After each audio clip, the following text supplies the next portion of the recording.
আসসালামু আলাইকুম রহমতুল্লাহি ওবারাকাতুহু। দেশে প্রবাসী যে যেখানে আছেন আশা করি ভালো আছেন, সুস্থ আছেন। আজকের আমল শিখব ভালোবাসা সৃষ্টি করার আমল।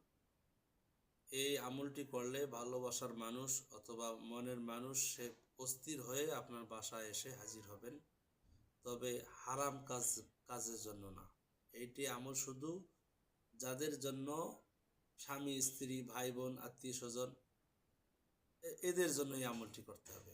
যে কোনো আমল করতে হলে আগে ওস্তাদের অনুমতি নিয়ে তারপরে তদবির করবেন, তাহলে তদবিরের কাজ হবে। আমার কাছ থেকে অনুমতি নেওয়ার নিয়ম হলো হারাম কাজ থেকে এই কাজে এই তদবির ব্যবহার করা নিষেধ। আর 2 নম্বরে হলো এই চ্যানেলটি সাবস্ক্রাইব করবেন এবং অন্যকে শেয়ার করবেন।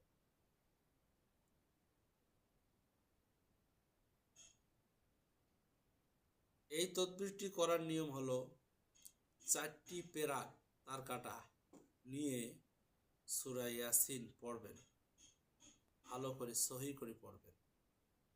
পরে এই 4টি তার কাটা আগুনের মধ্যে এমনভাবে জ্বালাবেন যেন এই তার কাটা স্বর্ণের চেয়েও বেশি লাল হয়।